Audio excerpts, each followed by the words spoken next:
Bom, bora lá.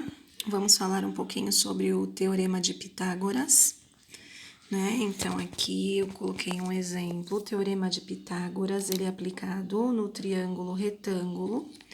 Triângulo retângulo é o triângulo que tem um ângulo de 90 graus, que é um ângulo reto, por isso retângulo, né? Então, esse aqui é um exemplo de um triângulo retângulo.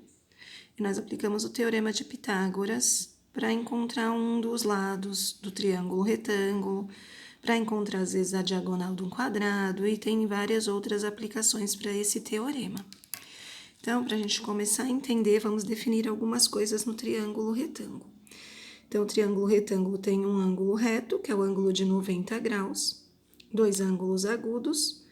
O lado oposto a esse ângulo reto, que é o maior lado do triângulo, ele recebe o nome de hipotenusa. Então, ele recebe o nome de hipotenusa. E os outros dois lados são chamados de catetos. Então, esse lado é um cateto. E esse outro lado aqui também é chamado de cateto.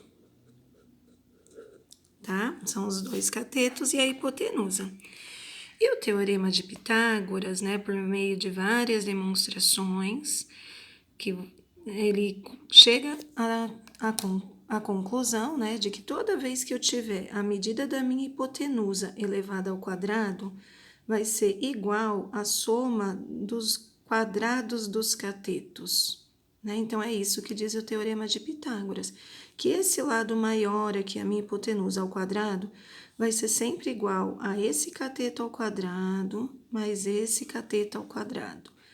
E aí, para a gente definir as coisas, para definir a fórmula, né, colocamos nomes, então, em cada lado, vou representar com algumas letrinhas. Então, aqui a hipotenusa eu vou chamar de A, um cateto eu vou chamar de lado B, e o outro cateto de lado C, né? Vou colocar os vértices aqui do meu triângulo A, aqui o C e aqui o B. Só para a gente dar nome para as coisas. Então, a minha hipotenusa A ao quadrado vai ser igual à soma do meu cateto C ao quadrado mais o meu cateto B ao quadrado. Vamos escrever isso? A ao quadrado, que é a minha hipotenusa ao quadrado, vai ser sempre igual B ao quadrado, que é um dos meus catetos, mais C ao quadrado, que é o outro cateto, tá? Vamos resolver esse exercício, então? Aqui, ó, a hipotenusa, no caso, é quem eu quero descobrir, é o meu x, né? Então, no lugar do a ao quadrado, eu vou escrever x ao quadrado, que é quem eu quero descobrir, o x. B ao quadrado é esse cateto aqui, que vale 6. Então, vai ser 6 ao quadrado. Mais C ao quadrado, que é esse outro cateto, que no caso aqui mede 8. Então, 8 ao quadrado. Resolvendo a equação agora, x ao quadrado vai ser igual a 6 ao quadrado, que são 36, mais 8 ao quadrado, que são 64.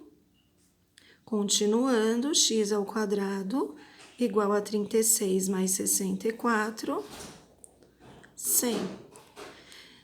Toda vez que eu tenho um número ao quadrado, o inverso do quadrado é a raiz. Então, quando fazemos equações, fazemos operações inversas. Para eu achar o número que é o quadrado, né, da 100, eu preciso calcular a raiz quadrada do 100. Então, vou calcular a raiz quadrada do x ao quadrado, para eu saber, para eu ficar só com o x, o meu objetivo é descobrir o valor só do x, não é do x ao quadrado. E do outro lado também vou colocar na raiz, né? Na minha equação, tudo que eu faço de um lado, faço do outro. Então, a raiz quadrada de x ao quadrado é x. Todo número ao quadrado, a raiz de qualquer número ao quadrado é ele mesmo. Então, a raiz quadrada de x ao quadrado é só x. E a raiz quadrada de 100 é 10. Então, esse meu lado aqui, a minha hipotenusa, mede 10. Esse é o meu resultado.